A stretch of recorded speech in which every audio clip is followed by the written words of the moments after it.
Hello, this is Philosophy 72, Modern Philosophy, and this is our week 6, in which, right, we are back after what should have been the break, and we are still doing Spinoza. So I uploaded a video for week 5 on Spinoza, and this is section part 2 of the class in which we do of the semester in which we do Spinoza and Nietzsche. Okay, so we started with Descartes, Leibniz. Actually, we started with a few pages from Gramsci, right, from the prison notebooks, then Descartes, Leibniz, Spinoza, and then we will do Nietzsche. That's week 7 and 8. Okay, remember the theme of the course is the self, right, the other, and the whole. This self also, right, established, the centrality of the self established by Descartes is then ultimately being dismantled, right, deconstructed. Certainly with Spinoza, that is called into question, right, the certainty of the independent, sovereign self, right, and then with Nietzsche too. In any case, what we did was we looked at some difficult passages from part 1 in the Ethics, right, by Spinoza, right, and we saw part 1 was the title was Concerning God, and we saw that that's what's important in Spinoza, that God is nature. Nature is God. Okay, so there is nothing, there is no higher, right, being in the typical sense of, the dominant traditions, theological traditions. I mean, this God as a creator, right, outside the order of creation. That is not the case with Spinoza. Okay, so that would be the model of the paradigm of transcendence when you have this higher level or this higher plane of being, a higher being, right, supernatural, right, that is transcendence, that indicates that there is something higher and beyond, something outside, but this is not the case with Spinoza, okay? And I said the other day with other people, also other thinkers, right? I mean, in the traditional European philosophy, but also outside, like for example, I mentioned the great Chinese Taoist tradition, in which we have the same model, the same paradigm of right, immanence instead of transcendence. Immanence means, right, that contrary to transcendence, immanence means that everything, so to speak, remains within, remains inside. Although, like I said last time, if there is no outside, there is no inside, but just, to explain this somehow, right? I mean, so God or nature, that's what Spinoza says, right? Which is the one substance. There is one substance. Again, this substance is God. This substance is nature. The same, right? This God or nature again has no need for the model of creation, right? Which precisely implies the nature is created by a higher being God. No, God is nature, nature is God. There is no creation whatsoever. There is this constant, right, production, unfolding of the substance itself. The substance is always there. The two attributes, remember I spoke about this last time, you find that at the beginning of part 1 of the Ethics concerning God, the two attributes, right, that used to be the two substances for Descartes, the two attributes, body, right, and thought, extension, right, body extended in space, and thought, right, they are attributes of the same one substance only, which is God, which is nature. All the modes, the many modes that I said, maybe infinite in none, but that can recall the same as in when we saw Leibniz, the remember the individual substances, each one of us, each thing, anything whatsoever, a mode. Again, that is an expression of the substance, the one substance itself, which I say it again, it's God, it's nature. God is nature, nature is God. We saw also the other day that nature is also understood as natura, naturans, right? Nature, naturing, right? Nature in the act of producing itself, if you will, and natura, naturata, which is nature, natured, right? Nature, okay? Nature after it has been produced, the manifestation. That's what we see of nature, that, right? The trees, the mountains, the ocean, and so on and so forth. Okay, so you found that as well, and then we focused on. I asked you to focus on, especially the very important appendix to part one of the ethics, in which, right, we read some of it last time. I read it right for you. I indicated some of the most important passages, but that's those few pages. Read them again.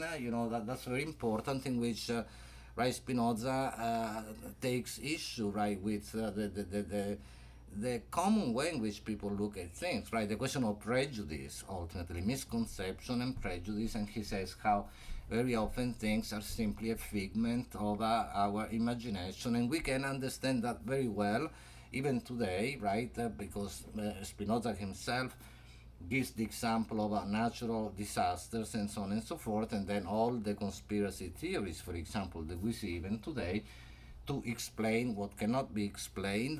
And so there was that wonderful illustration in Spinoza of which indicates also this very important mistake that people make, logical mistake of confusing the cause for the effect for the cause, right? Remember, if someone is killed by a stone falling from the rooftop of a building, then some people will say that the stone fell to kill the person, rather than right the other way around, that the person died because the stone fell. So there is this confusion. Think about this again. This is very important. And the idea in Spinoza is that precisely nature or God or nature, does not act with an end in view the way we do, right? We do things for the sake of, getting something, for our, some kind, what we see, what we perceive as our advantage, possible advantage. But this is not the way in which God or nature acts, right? Because again, in that case of God or nature, freedom and necessity are together, right? And what happens at the level of nature happens because it happens, right? There is no reason why, okay? Remember also the confusion between the when people say things happen for a reason, meaning what, right? The confusion between the final cause, which does not exist at the level of nature or God, right? There is no final cause whatsoever, Spinoza says, and the efficient cause. The efficient cause is what creates the conditions for something. The efficient cause, of course. I just read, for example, I don't know if that still, right, wondering about this. We don't know exactly, but I just read the headlines of an article that the difference between, Taiwan, where apparently there have been only 6 people dying of COVID-19, and New York, where there are almost 12,000 probably only in New York City, over 10,000, is because of the use of the face mask that has happened throughout in the case of Taiwan. Now, so the question is, there are conditions whereby, right, something may happen. It's more likely to happen, will happen. This is what Leibniz also spoke about in relation to the question of contingency, certainty, if you remember.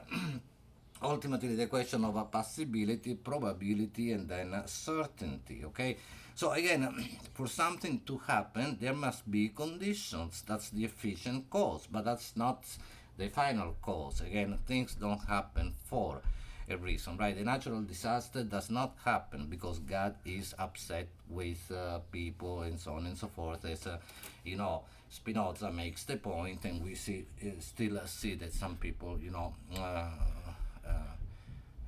make this right this point, which is not an argument, but in any case, this on the one hand, the other is also conspiracy theories, whereby people try to explain the unexplainable, and they fail, of course. Okay, so but in any case, so we saw that, and then today, briefly, because right, I asked in an email, is the right, are the longer videos better or the shorter ones and so on? I got different mixed feedback, so I try something in between, perhaps. And but we want to speak today briefly about the beginning of the preface to part 4, right, of the ethics. But before I go there, I want to call attention to a few lines at the outset of part 3. Okay, so in any case, the syllabus, what I put in the syllabus, again in a very synthetic way, for today, the keywords would be on human bondage, which is part of the title of part 4 of the ethics, and then also perfection and imperfection, these questions, these concepts that we already saw in Leibniz, and the difference, in relation to perfection between Descartes and Leibniz. Now we will see again, perfection, and then perfection, imperfection in Spinoza as well. Okay, so last time I asked you for the journal entry, right, for the discussion board, for the writing assignment, your discussion board entry to write on precisely Spinoza's idea of one substance, and then maybe make also reference to Descartes and Leibniz. And for today, I put, that's a suggestion again, the expression a kingdom within a kingdom, which is at the beginning, the outset of part 3. I'll touch on that in a moment. You can write on that the question of the free, independent, and sovereign individual self, which is criticized by Spinoza. And then also the question of freedom, bondage, the passage from the possible passage from bondage or servitude to freedom. But in any case, if you go precisely, I have the pages in your text are different. So if you go at the beginning of part 3, which is page 299 for you, right? But I read, from here, part 3, which is, again, the title of part 3 is precisely concerning, right, the origin and nature of the emotions, right? The strength of the emotions is then in part 4, not part 3. I made a mistake last time in the video, but so the origin and the nature of the emotions. And he says basically at the beginning that emotions are not something, ideal, spiritual, whatever, a feeling that, no, they are, real, natural phenomena, just like all the other forces of nature, they are parts of precisely natural phenomena, right? So, and that's what he says. He says, however, that's the preface to part 3. Then you can read, at least a few pages from part 3 as well, up maybe to propositions 4, 5, at least, in any case. most of those who have written, he says, Spinoza, I'm reading about the emotions, right? Then you see affectibus in Latin, which is, the affects, emotions, affects, our emotional life, affective life, right? This is what Spinoza is speaking about. So the emotions are very central in Spinoza. Okay, that wasn't the case, of course, in Descartes, but and they will be also very central in Nietzsche, that we will do then later. Okay, so but he says most of those who write about the emotions, right, in human conduct, right, behavior, seem to be dealing not with natural phenomena, which is the case actually for Spinoza. Emotions are natural phenomena that follow the common laws of nature, right? But with phenomena outside nature, right? So that's a common mistake. But again, remember there is nothing outside nature. So right again, of course, we see that for Spinoza that is the wrong approach to take. Okay, so they appear. He continues to go so far as to conceive man in nature as a kingdom within a kingdom. Now, this is, of course, then it has become a famous expression, but the human being as in nature is a kingdom within a kingdom. Think about this, what, the implications might be. I leave that up to you to, elaborate on this, to say something about this, right? But a kingdom within a kingdom, basically, I do as I please. I am in complete control over my actions and my decisions, and so on and so forth. This very superficial idea of freedom that we encounter so often, right? But in reality, I am much less free than I think I am. For one thing, we saw this last time for Spinoza, because people usually are aware of their desires, right? I mean, we are desiring machines.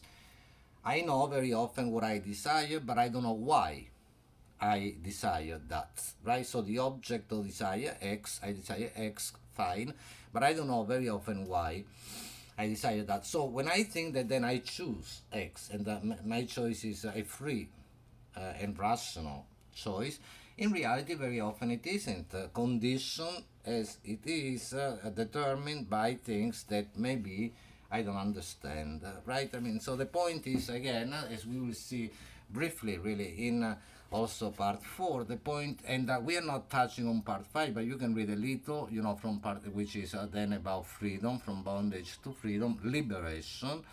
The point is how to go from a condition of servitude, servitude in relation to the emotions, precisely, we will see, to freedom, which is basically, the process of understanding what we do, what we are, what we do, what our intentions and so on are, and the others and the world, precisely. Okay, so that's what ultimately freedom is, right? But in any case, so he continues, right? Remember, so they conceive a man as in nature,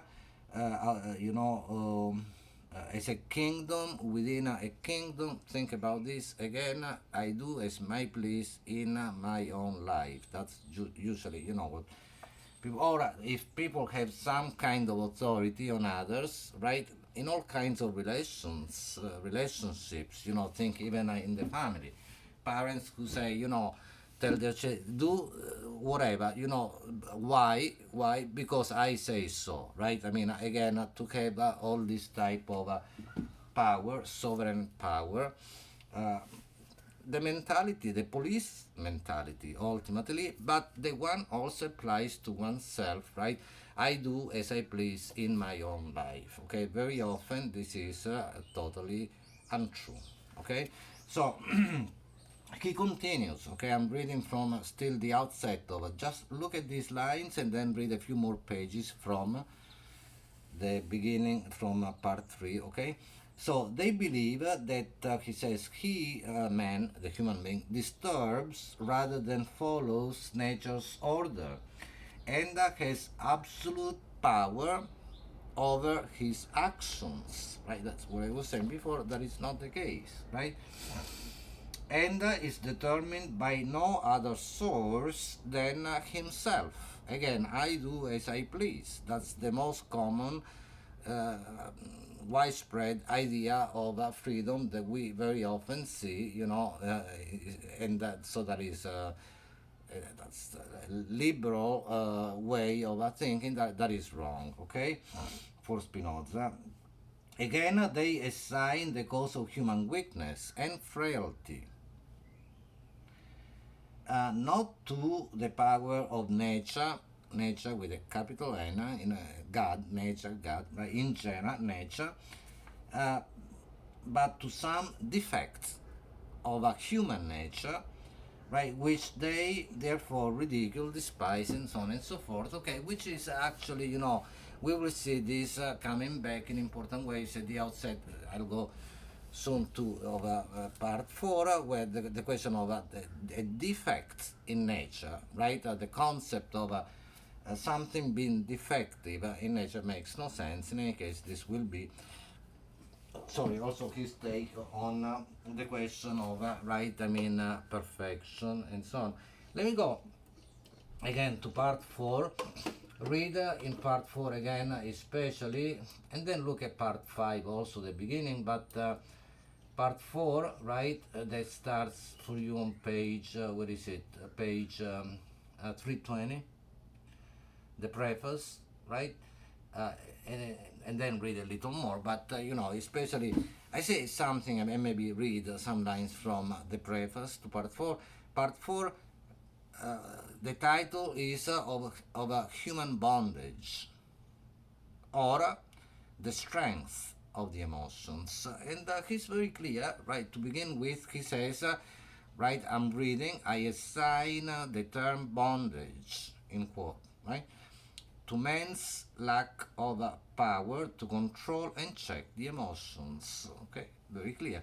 So, for a man at the mercy of his emotions is not his own master, but is the subject to fortune, in whose power, right,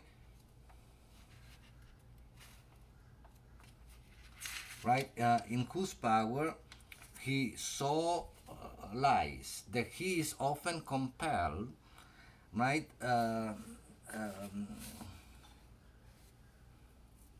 although he sees the better course to pursue the worse. Okay, again, very often what I do is something that I do under some type of compulsion. It doesn't have to be someone forcing me at gunpoint to do something, but some kind of whatever, inner, due, psychological, emotional, things that I don't understand, whereby I do what I do, right?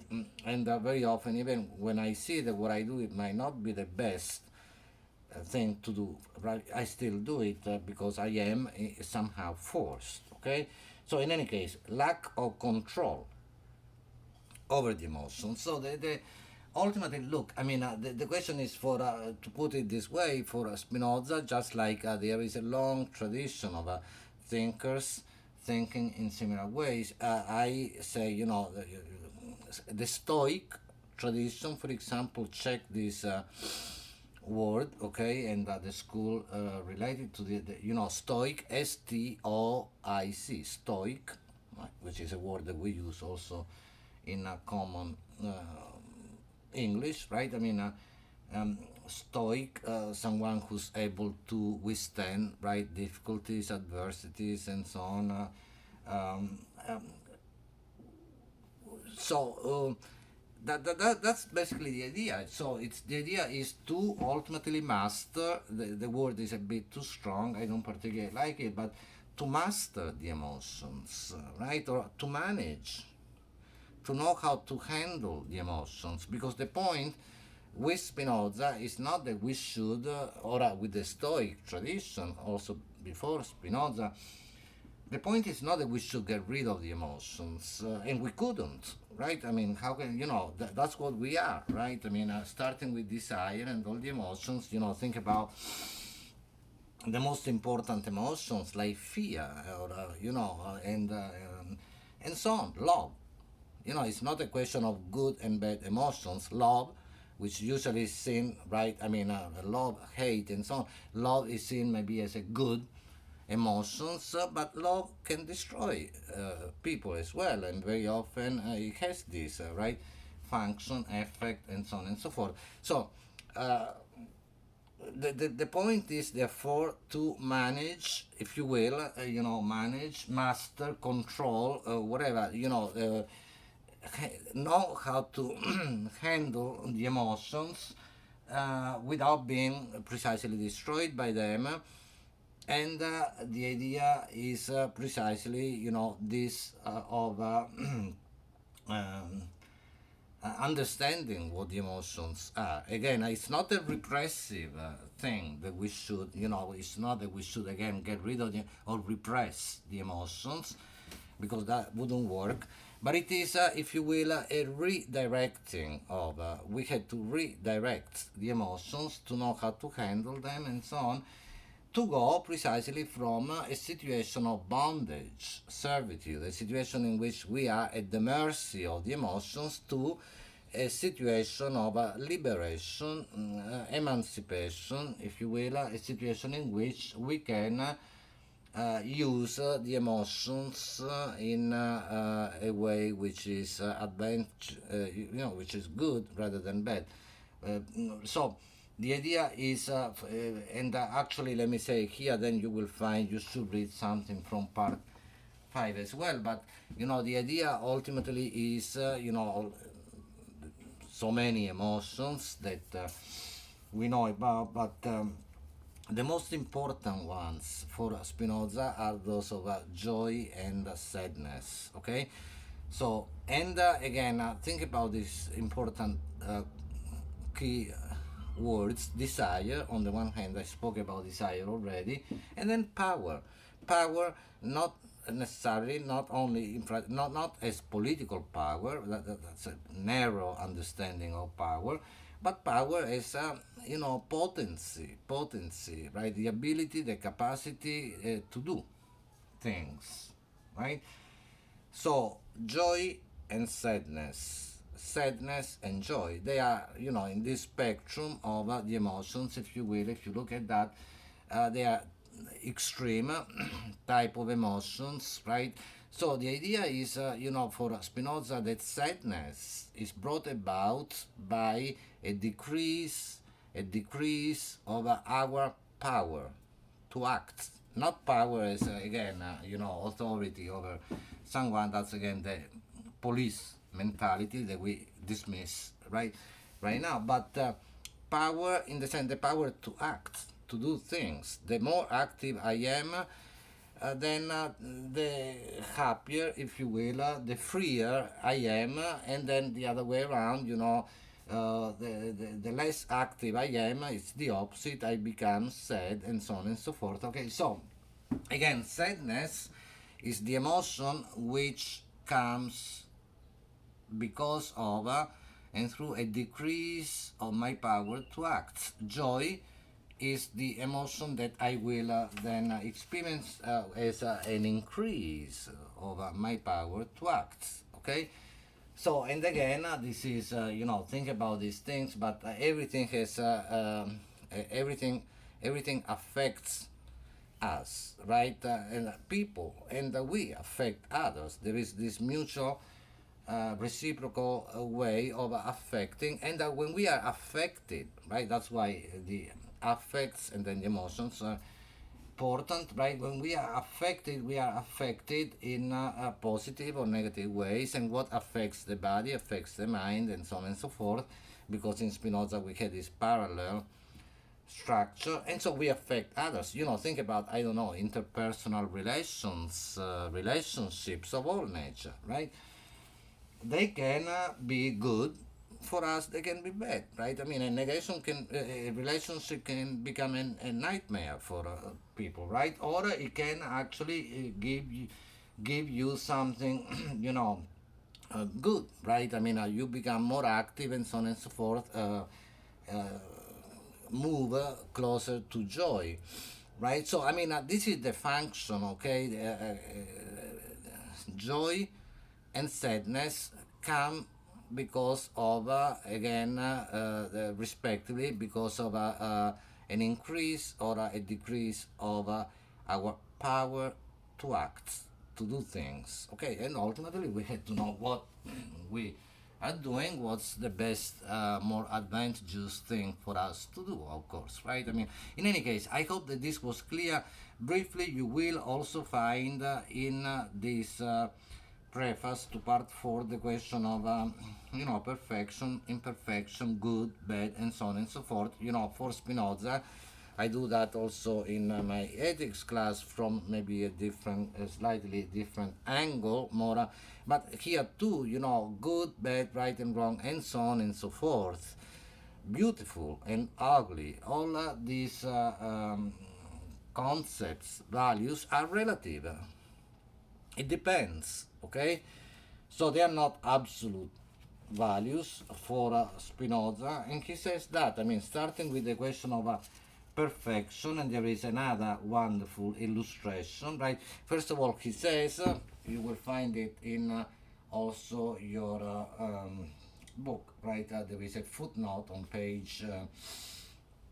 On this page, right, the beginning of part 4, page 320, where it says that the word perfectus, perfect, means complete. Okay, that's what perfect means. Okay, all done. And look at the etymology, you will see that's the meaning of a perfect, all finished, complete. Okay, so then, what is perfect, what is imperfect? Well, it depends on the intention of whoever does make something, right? I mean, the wonderful illustration of a house left unfinished. If it is left unfinished on purpose, let's say for some kind of aesthetic reason, right? Then it is not imperfect, it is perfect, okay?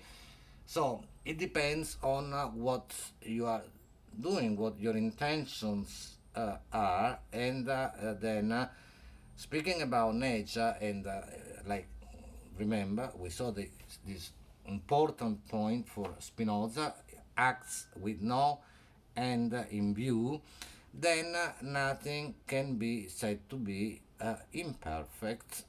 It's not even neither perfect nor imperfect. I mean, but there is nothing which is defective, and he says that very clearly. Read these few pages in the part 1 of the part. I mean, 4, the preface to part 4. You will see nothing is imperfect. Nothing is defective. And the implications for this are important, right? Speaking about, the confusion that people still have so often between a normal, abnormal, right, and then a pathological, deviant, and so on and so forth. All this is an incorrect way of thinking, especially in relation to nature. Nothing is defective. Everything is whatever it is, and actually,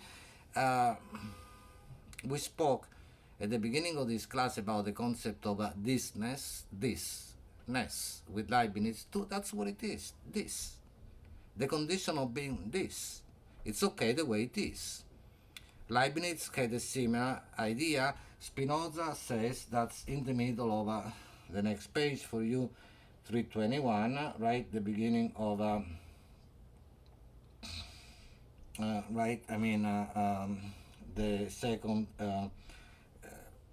In the middle of the page, second paragraph, right, where he says that reality and perfection are the same. What is perfection? Reality. This, right?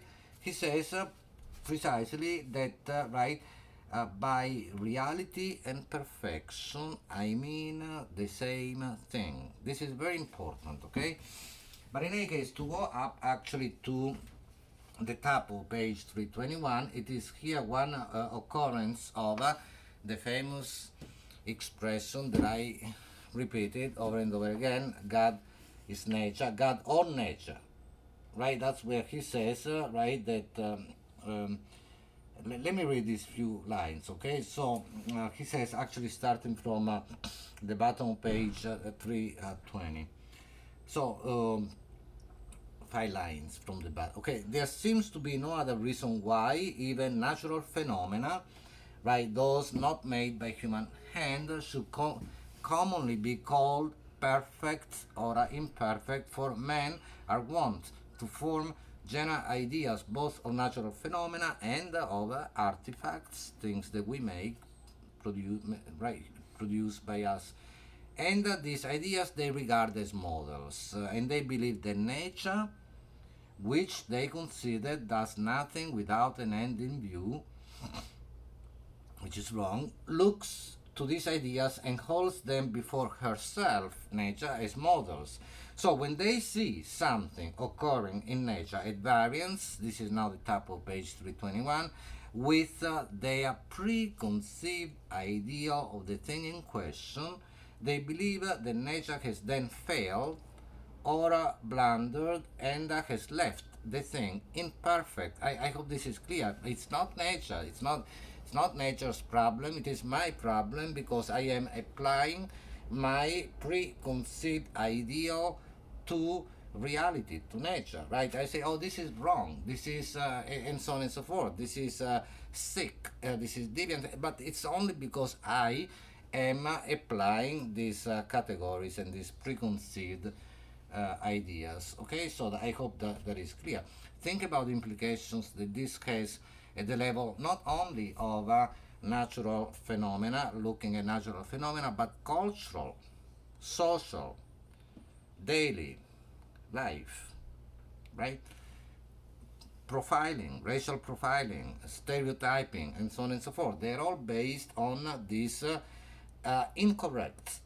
Before being politically, ethically incorrect, it is logically incorrect way of thinking, right? According to Spinoza. So he continues. He says, so we see that people, men, are in the habit of calling natural phenomena perfect or imperfect from their own preconceptions rather than from true knowledge, right?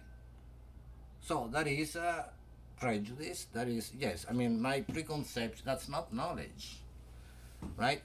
So that's what I want things to be like, not what things are like. What things are like, that's what it is. That's perfect in itself, in its own right. And this is what Leibniz already said from, there are similarities, differences between Leibniz and Spinoza. So, and then he says, and then I stop there. Okay, we have demonstrated in the appendix to part 1, right? Remember that nature does not act with an end in view, that the eternal and the infinite being, absolutely infinite being, nature or God, whom, he says, this is important, right? Whom we call God, or nature, acts, right? Acts by the same necessity whereby it exists. Okay, so it's not a question of making a choice and so on and so forth. It's not a question of doing things for a reason. There is no reason whatsoever in that sense of a final reason, no end in view. And this expression, this is really what you should, look at, keep in mind, and remember when you think about Spinoza, when he says God, or nature, whom we call God, right? This eternal and the infinite being, right? And we saw that last time, how it must be only one substance, right? So again, whom we call God or nature. God, or nature is precisely, whether you say God or you say nature, you're speaking about the same thing, same substance, okay? So, in any case, I hope then you read more about, certainly read more from this preface. Again, you had to focus, especially for the purpose also this class, your discussion board entries and so on. You had to especially focus on the appendix to part 1 and the preface to part 4, but remember also the moment that we saw at the outset of part 3. Okay, so then do write your entries, and I will see you. I mean, I will upload another video next week. This is week 6. Next week, week 7 will be on about Nietzsche. Okay. All right. Okay. Thank you. Bye.